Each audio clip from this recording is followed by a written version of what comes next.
Da minha parte, o meu tema é livre-arbítrio ou a boa, perfeita e agradável vontade de Deus. Amém? É o nosso texto base. Eu vou pedir para colocar aí Romanos 12, 2. Então lá, ó. Não imitem o comportamento e os costumes deste mundo, mas deixem que Deus os transforme por meio de uma mudança e de seu modo de pensar, a fim de que experimentem a boa, agradável e perfeita vontade de Deus para vocês. O pastor Newton já falou aqui.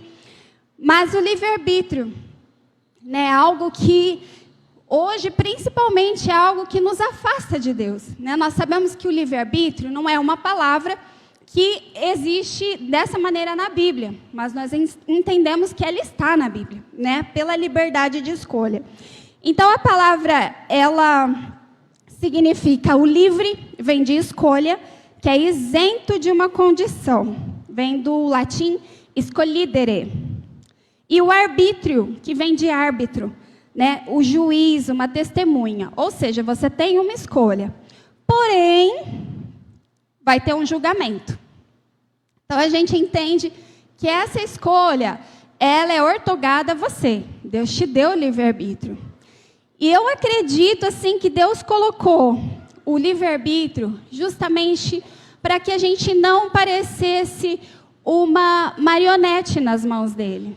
A graça nos alcançou, né? E é a graça que nos faz caminhar, que nos faz vencer a nossa própria vontade, a vontade do nosso corpo. Como a Elisângela diz aqui, se nós formos pender para aquilo que o nosso corpo quer, ele nunca está preparado para servir a Deus, para orar, para buscar a face de Deus, para estar diante de um trabalho. Né? Que nem a gente coloca aqui, essa igreja, se a gente for analisar todos, o quanto esse convite alcançou, né? Era para essa igreja estar transbordante. Mas eu não fico triste por isso, e falo para a Miriam, não fique triste por isso, pastor, não fique, porque esses que estão aqui, é o qual o Senhor tem incendiado o coração para um chamado. Embora às vezes você não reconheça, às vezes você está aqui e fala, eu vou cumprir o papel, porque vai fazer, o pastor Flávio pediu para mim estar lá, mas não se engane. Foi o Espírito Santo de Deus que te trouxe aqui. E você vai fazer parte dessa mudança, desse novo recomeço, porque almas precisam ser alcançadas para o reino de Deus, amém? Então, nós temos que nos comportarmos, né, com seriedade para não sermos reprovados por Deus. O Senhor, Ele nos deu o poder de escolha para termos um relacionamento sincero e não sermos manipulados como uma marionete. Tiago 1:25, pode projetar para mim? Olha o que Tiago está dizendo aí. E é muito claro. Diz assim, olha, se contudo observem atentamente a lei perfeita que os liberta, perseverarem nela e a puserem em prática sem esquecer o que ouvirão, serão felizes no que fizerem. Então aqui a gente vê que a gente tem a escolha e a gente tem que perseverar. Nós temos que ser fiel. Quando a gente olha a igreja lá atrás, o começo, o início de tudo, o sacrifício de Jesus, a vida de Jesus, daí nós já podemos compreender que todos nós fomos chamados e escolhidos por Deus. Então, no tema que a gente leu não vos conformeis com este mundo, mas transformai-vos pela renovação do vosso entendimento, para que ele experimentei a boa, perfeita e agradável. Então, o que ele está querendo dizer aqui, o apóstolo?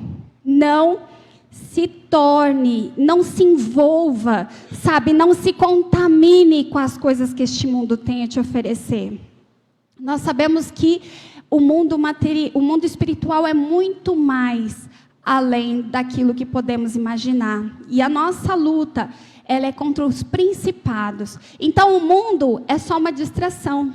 Sabe, o que o mundo oferece é só uma distração daquilo que nós temos que seguir o nosso propósito. E se nós nos desviarmos a essa distração, nós iremos perder aquilo que o Senhor almejou para cada um de nós, que é a vida eterna. Mas ele continua, mas transforme-se. Então ele sugere-se uma mudança que ela vem de dentro para fora. A renovação da mente, para que seja feito tudo novo.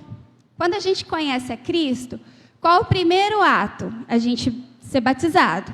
O batizado significa que é um novo recomeço, uma nova vida, uma nova história, tá? Então, se nós vivemos no pecado, nós não vamos mais viver no pecado. Nós vamos fazer com que a nossa vida venha a ser um instrumento agradável ao nosso Deus. Olha quão tremenda é essa responsabilidade. Então, quando a gente se converte, conhece a Cristo, tem um novo nascimento, nós sabemos que Deus nos predestinou à vida eterna. Ele tem para nós a vida eterna. Só que Ele nos dá uma condição, né? Você, para tê-la, você tem que obedecer, andar nos meus caminhos, fazer a minha vontade. E nós estamos aqui, isso para entender essa vontade. Então, nós temos que aprender a discernir qual é a vontade de Deus. Mas aqui está dizendo que ela é agradável, enfatizando que é uma natureza que agrada, que traz prazer. Essa é a vontade de Deus. É algo que traz um contentamento, uma satisfação. Olha só, gente, é livre. A gente tem a liberdade de sentir esse gozo, essa alegria, né? A outra parte da música que eu trouxe aqui, que tá à memória, que para minha surpresa muita gente conhecia, é, né, como é gostoso sentir o gozo com este povo que vai morar no céu. Só quem experimenta dele, só quem visita o Santo dos Santos, sabe qual é importante e inexplicável viver nessa presença. Busque essa presença todos os dias. Se relacione com Deus. Você vai ver que a vida sem pecado não é um peso, sabe? Não é uma sobrecarga, mas é aquilo que a sua alma deseja. É caminhar constantemente em direção a esse Deus, que Ele é tremendo. Amém? E aí ele fala sobre perfeito. Então, ele refere-se à perfeição, à completude de algo que atingiu o seu propósito e o fim desejado. Elisângela disse assim que o propósito é muito maior. E você vai compreender o propósito. Então, nós somos convidados não apenas a conhecer a vontade de Deus, mas a vivê-la. Às vezes, para muitos aqui, não, eu vou mudar. Às vezes, para poucos aqui, vai ser simplesmente uma reunião, algo que aprendeu, mas vai entrar por um lado, sair pelo outro e não vai mudar nada. Mas para muitos, entenderam? Vai ser diferente. Isso vai fazer com que seja um marco na sua vida, de você reconhecer, Senhor, eu posso te dar muito mais de mim. Usa-me, envia-me. Há muitas almas a serem salvas, queridos. A fé verdadeira se manifesta na vida do justo. Em Atos, no capítulo 5, 42, se puder projetar para mim, porque a minha Bíblia está aqui, mas o espaço. E todos os dias nos templos e de casa em casa, continuavam a ensinar e anunciar que Jesus é o Cristo.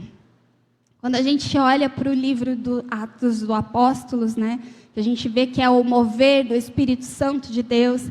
Quando Jesus, né, ele é levado aos céus, quando ele sobe, ele deixa ali o povo que tinha acabado de receber aquele poder, aquela graça. Eles tinham experimentado algo novo de Deus e muito mais além. Como o pastor disse, nós somos herdeiros e co-herdeiros de Cristo.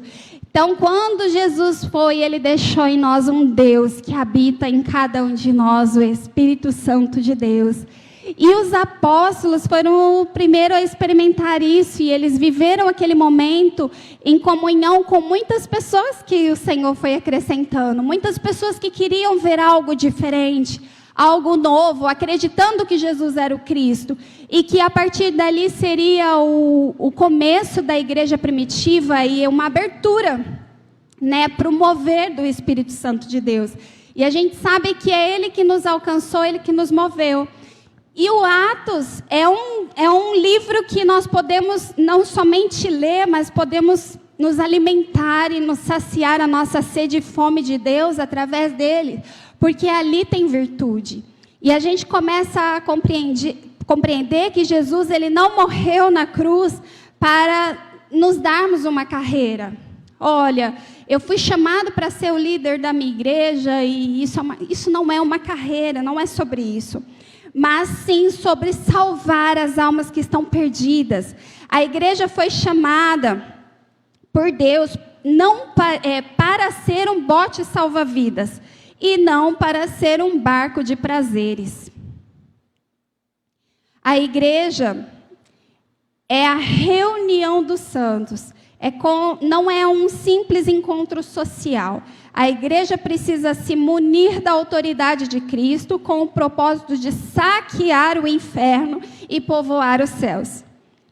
Esse é o nosso maior chamado, nossa maior missão nessa vida, nosso motivo de ser e existir.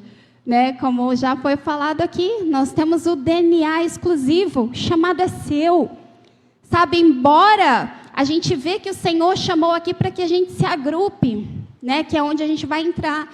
Eles profetizavam ali, eles faziam trabalhos nas casas. Isso não é algo novo, gente. Jesus viveu isso.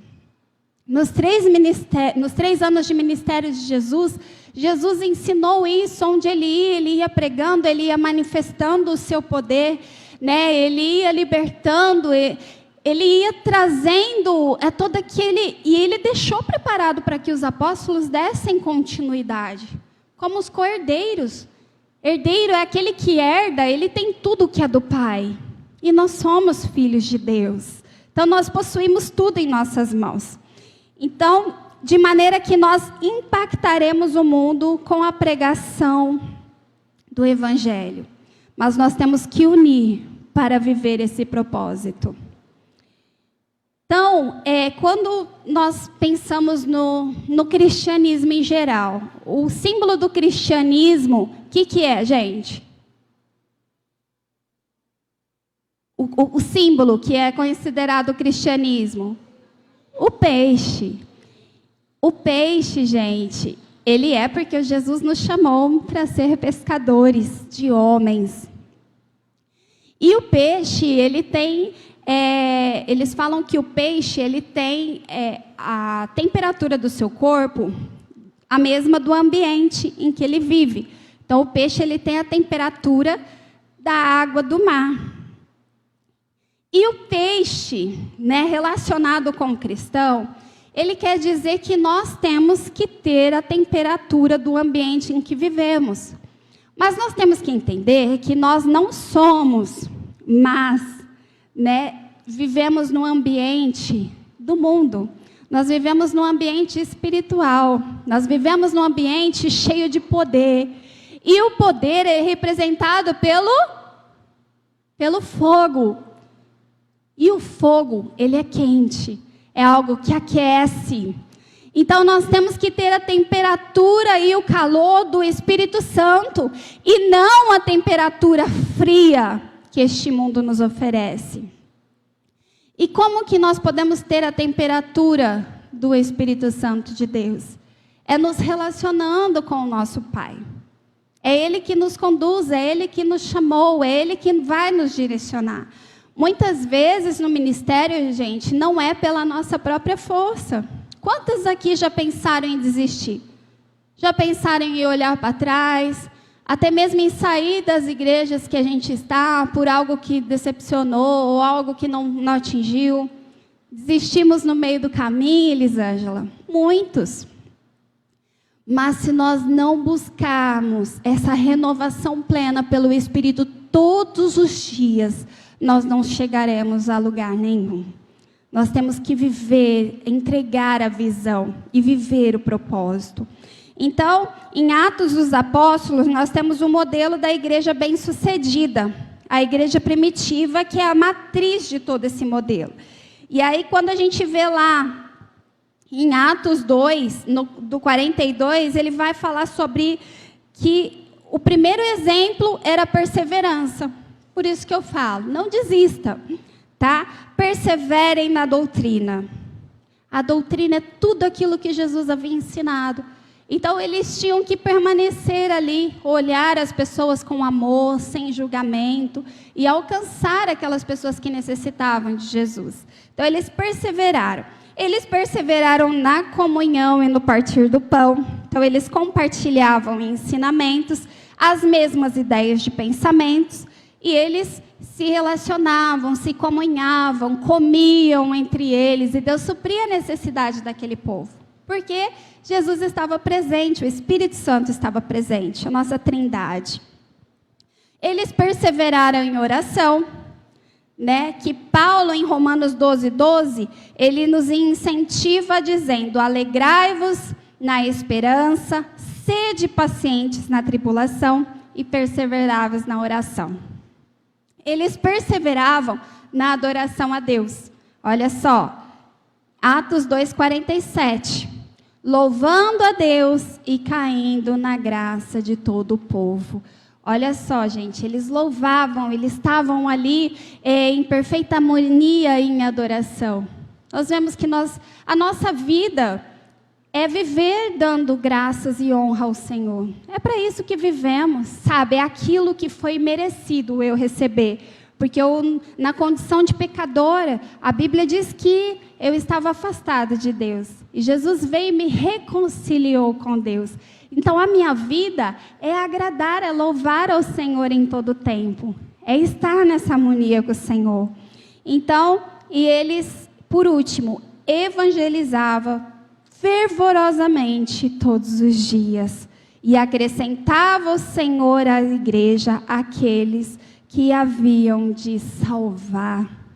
Olha só, o que aqueles homens precisavam ficar implorando ali? Olha, vamos ali, vem cá receber o que Jesus tem para cada um de vocês. Não, a vida daqueles homens, o que eles transpiravam, né? Transpiravam o amor de Jesus. Então as pessoas vinham até eles porque queriam experimentar aquilo que aqueles homens estavam experimentando. E o Senhor vinha acrescentando. Quem acrescenta é o Espírito Santo de Deus. A nossa base maior de tudo isso é a oração. Isso você pode ter certeza. Comece orando pelas vidas que estão perdidas. E aí você vai ver como você vai ser um vaso, um arauto e mensageiro da palavra de Deus. Então, Deus está à procura de uma igreja que persevera na doutrina dos apóstolos. E tem essas 5 características. E ninguém impedirá o crescimento da igreja. Amém. Então, eu vou fazer uma pergunta para você. Qual é a vontade de Deus para a sua vida? Pergunte para o irmão do seu lado. Qual é a vontade de Deus para a sua vida, Miriam? Então, eu vou falar aqui alguns textos. A irmãzinha lá vai ter que correr um pouquinho comigo. Gente, fiquei muito feliz em ver as crianças aqui louvando a Deus. Gente, que coisa mais linda. Eu me emocionei. Parabéns, né, princesa, o príncipe da bateria aí. Que Deus continue usando vocês, viu? Deus tem um propósito muito grande. Aleluias. João 6, do 37 ao 40. Qual é a vontade de Deus para a nossa vida? Olha lá o que diz em João, ó. Tudo que o Pai me dirá virá a mim. E quem vem a mim de maneira nenhuma lançarei fora. Porque eu desci do céu. Porque eu desci do céu não para fazer a minha vontade, mas a vontade daquele que me enviou. E a vontade do Pai que me enviou é esta, que nenhum de todo aquele que me deu se perca, mas que ressuscite no último dia. Amém. Então a gente vê aqui que o próprio Jesus está falando, né? Não é a minha vontade, mas a vontade do meu Pai que me enviou. Em Salmo 37, 34, eu não sei se é a versão NVI que está aí.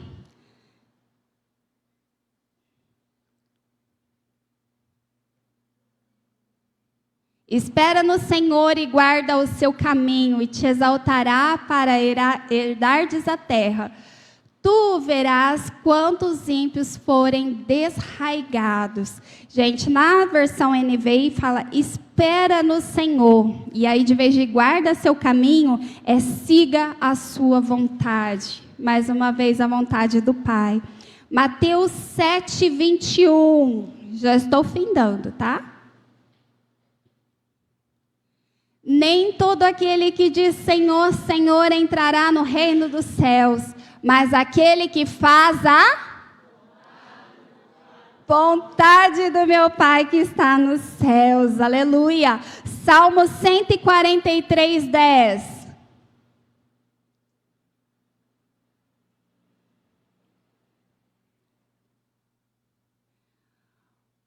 Amém. Ensina-me a fazer a tua, pois tu és o meu Deus, que o teu bondoso Espírito me conduza por terreno plano. Aleluias! Mateus 6, 9 e 10. Jesus nos ensinando a orar, gente. Vocês orem assim: Pai nosso que estais no céu, santificado seja o teu nome, venha o teu reino, seja feita a tua, assim na terra como nos céus. Aleluia. Lucas 22, 41, 42.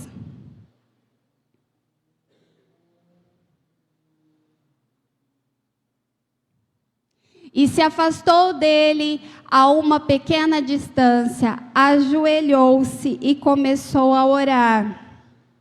Pai, se queres, afasta de mim este cálice, contudo não seja feita a minha, mas a tua.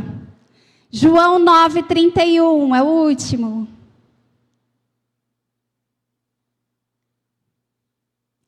Sabemos que Deus não ouve pecadores, mas ouve o homem que teme e pratica a sua. Amém. Você tem dúvida daquilo que Deus quer que faça? Nós somos imitadores de Cristo. Quando nós olhamos para Paulo e vemos o que ele fez para a igreja, quantas vidas ele alcançou, e não foi simplesmente por ser um homem que antigamente perseguia os cristãos e Deus tinha apenas um propósito, mas que ele apenas entendeu e obedeceu que não era mais ele, mas Cristo vive em mim. Então é a vontade de Deus que vai me conduzir. Então que nós possamos viver a vontade de Deus. Então, para tudo isso, nós temos que entender, para entender a vontade de Deus, nós temos que entender qual é o seu chamado. Vira para o irmão e fala: qual é o seu chamado? Qual é a sua identidade? E qual é o seu propósito? Amém. Então, Deus tem um plano especial e um plano exclusivo para cada um de vocês. Deus, Ele não trabalha com líderes fracos. Não seja fraco. Seja forte e corajoso. Porém, isso só não basta. Né? Conduz o caminho às crianças. Gente, olha que poder e autoridade do Espírito Santo está dando para vocês nessa noite. As crianças, dos pequeninos. Nós vamos fazer aí uma geração de adoradores. A gente estava conversando ali, a Gislaine e a Kelly, a gente estava trazendo memórias de coisas há muitos anos atrás. E como que Deus usou pessoas que trabalhavam com crianças, e estão aí mulheres de Deus, forjadas, porque foram guiadas e ensinadas o caminho a cumprir a vontade do Senhor. Então, Atos 5, 29.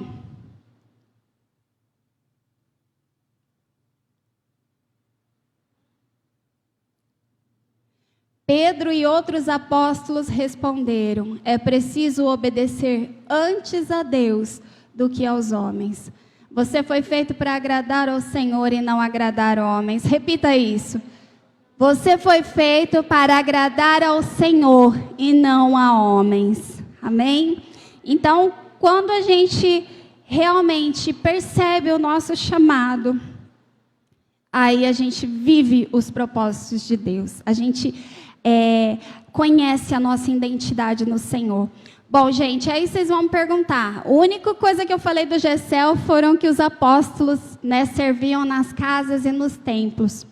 O Gessel é algo que está recomeçando, algo que sempre existiu na nossa igreja, porém, a gente antigamente se reunia como culto nos lares e não denominava. E essa visão era algo que muita gente se limitava, porque pensava assim, olha, não é uma visão da nossa igreja.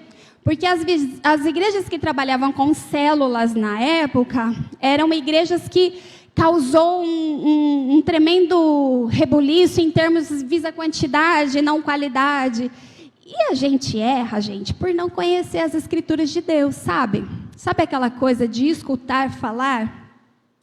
Então, nunca ninguém se atentou que essa ordem veio lá do nosso Jesus, para que nós reuníssemos nas casas, para que nós levemos a palavra de Deus fora dos templos, porque é onde vidas precisam ser alcançadas. Nós que estamos aqui no templo, são pessoas que já estão sendo tratadas e trabalhadas, então nós já estamos conhecendo o caminho, e a gente sabe como é difícil trazer pessoas para dentro da igreja. Então, a nossa função está lá fora.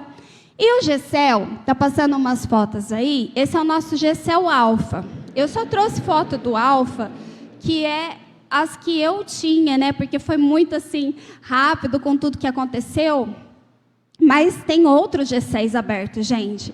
E aí, a gente começou, eis-me aqui, Senhor, vamos fazer a obra. E a gente começou com esse propósito. A princípio, todos os irmãos que vocês vão ver, a maioria deles, são rostinhos conhecidos. E aí, vocês vão criar aquele pensamento que eu também criei. Mas isso daí não é um Gessel. Isso daí é um culto no lar, porque tem muito crente ali envolvido.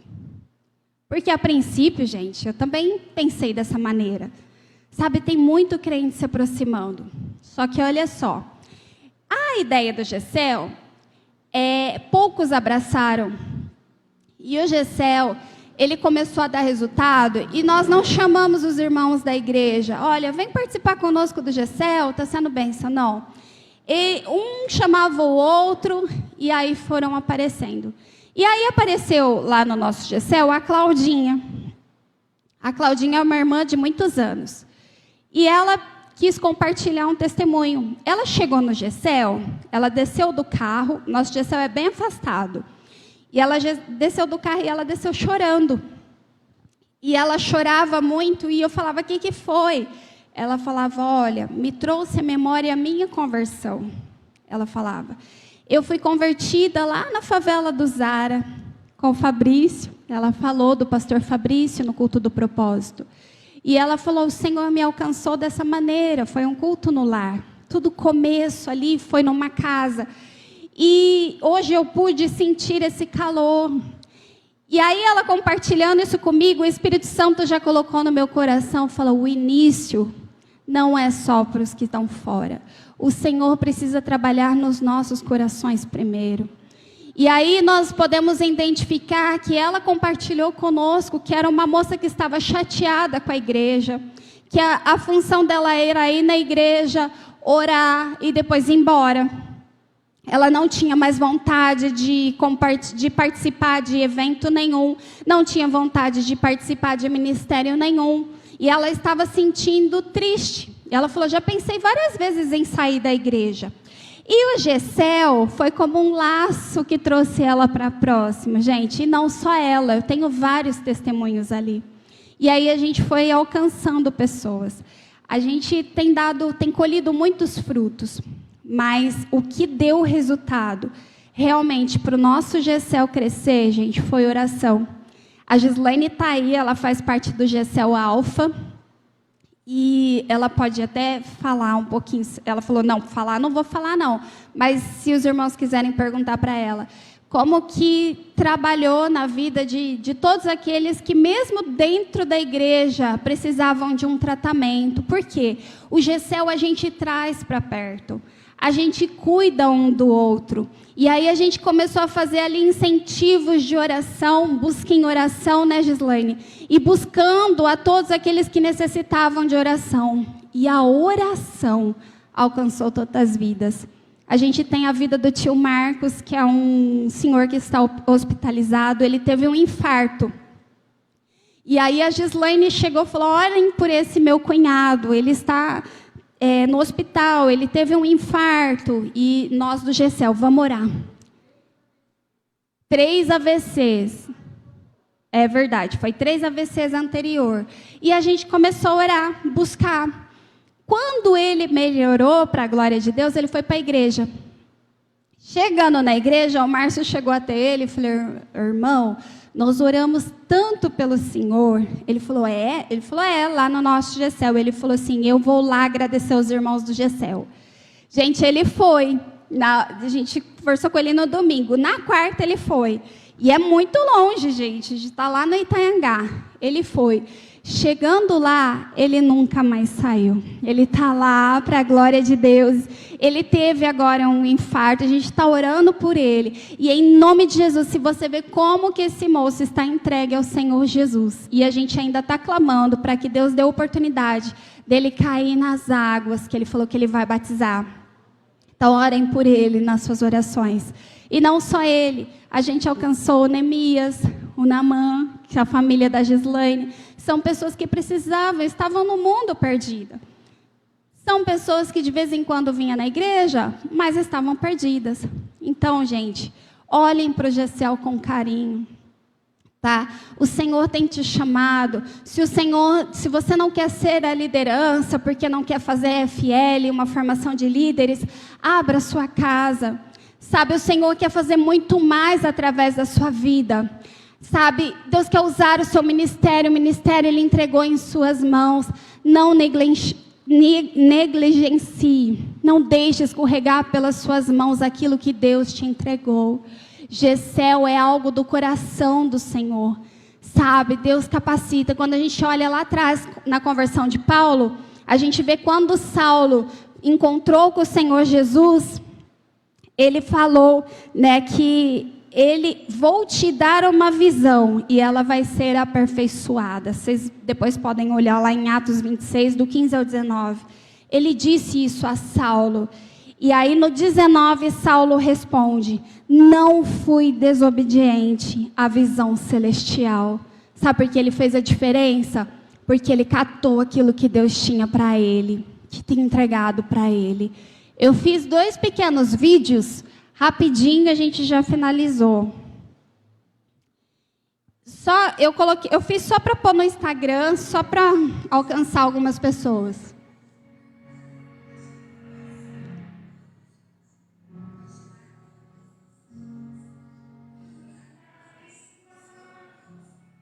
Ficou baixo o áudio, né?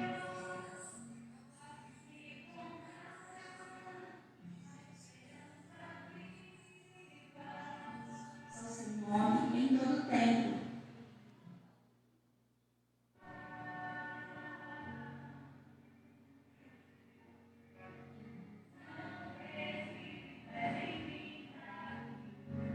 Porque lá também compartilhamos a palavra que nos guia e nos ensina. Compartilhamos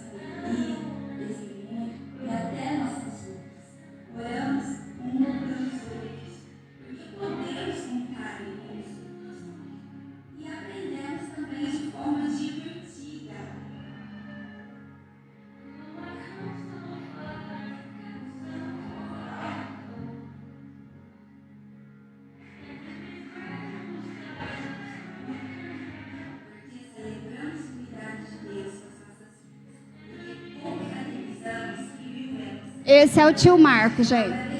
Todos os dias por fazer parte disso. Procure estar mais próximo de sua casa e convide quem você ama para viver essa experiência. Tem um outro. Esse daí.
Mais próxima de sua casa. Gente, mas esse senhor que vocês viram com bolo é o senhor Eltinho. A gente também alcançou ele. Era um senhor que não conhecia a palavra de Deus. Está lá conosco firme. Nós conseguimos outras pessoas que, infelizmente, não permaneceram na Igreja Metodista Wesleyana, foram batizadas na IEQ, mas foram alcançadas através do GECEL, e eu louvo a Deus por isso, porque o que importa é o reino de Deus, amém? E é claro que eu quero que encha a minha igreja, né, gente? Mas, amém, o propósito de Deus está sendo cumprido. Invistam em GECEL, pastores, líderes, se coloquem à disposição dos pastores. Vamos juntos, unidos, fazer a obra de Deus e cumprir. Não seja desobediente. A perda da visão gera fracasso. Seja visionário, acredite na visão. Concentração, foco, tá? Não desista. É difícil, gente. Quantas batalhas espirituais a gente tem enfrentado? Se eu colocar aqui uma a uma, você vai falar, olha, vocês são guerreiros. Mas eu entendo que a mão do Senhor está ali em todo o tempo, nos guardando e livrando de todo mal. Então não perca o foco. Vai na visão. GECEL é algo que a igreja, essa visão precisa ser abraçada. O reino de Deus está aí. Jesus está às portas. Nós não podemos ficar dormindo, tá? Nossa lamparina tem que estar preparada. O óleo tem que estar sobre a nossa cabeça. Então faça a obra. Cumpra o propósito do Senhor na sua vida. Amém? Eu posso fazer uma oração? Eu gostaria que todos colocassem de pé. E aqueles que se sentiram de alguma forma tocado por tudo que foi falado aqui desde o princípio, eu gostaria que você colocasse as suas mãos no coração, que todos fechassem seus olhos. E aqueles que foram tocados, coloquem as suas mãos sobre seu coração neste momento. E nós vamos levantar um clamor. E não importa a sua vida do que foi até agora, ou que realmente como você tem levado aquilo que Deus entregou em suas mãos. Mas Deus está te dando a oportunidade de um recomeço. E um recomeço avivado, cheio do poder do Espírito Santo de Deus e autoridade de Deus. Amém? Senhor, em nome de Jesus, nós te louvamos por esse evento tão maravilhoso, o qual o Senhor preparou. O quanto o Senhor falou com cada um de nós através dos seus ministros, através da sua palavra, que testificou em nossas vidas, ó Pai, o nosso chamado. Nós queremos te pedir perdão, Senhor, por todas as vezes que negligenciamos, ó Deus, o seu chamado, ou que não fazemos verdadeiramente conforme a tua vontade, Pai. Estamos caminhando conforme a vontade da nossa carne, conforme a vontade do nosso querer, ou sobre a nossa disposição. E não entendemos que não é sobre nós, mas é sobre Ti que nos alcançou, com a Sua graça, com a Sua misericórdia, Pai. Reveste a cada um agora, Senhor, com o Teu poder, com a Tua autoridade, Pai. Em nome de Jesus, capacita, Senhor, porque nós sabemos que de nós mesmos nós não podemos fazer nada, mas o Seu Espírito Santo que habita em cada um de nós, que está presente aqui, ardendo os corações nesse chamado, possa, Senhor, fortalecer esse chamado. Esteja com Teus filhos, Senhor. Cumpra, ó Deus, o Teu chamado em cada coração. Abre, Senhor, porta de lares, ó Pai. Alcance vidas, que a EBD esteja no coração, Pai. Que nós possamos crescer juntamente nos Seus ensinamentos, conhecendo-Te, Senhor, cada vez mais e mais, Senhor. Que nós possamos cumprir, ó Deus, caminhando em unidade, vencendo a adversidade, Senhor, e tendo maturidade na Sua obra, Pai. É o desejo do nosso coração. Nós Te louvamos por tudo que o Senhor tem feito, em nome de Jesus. Amém. Glória a Deus. Eu agradeço a oportunidade.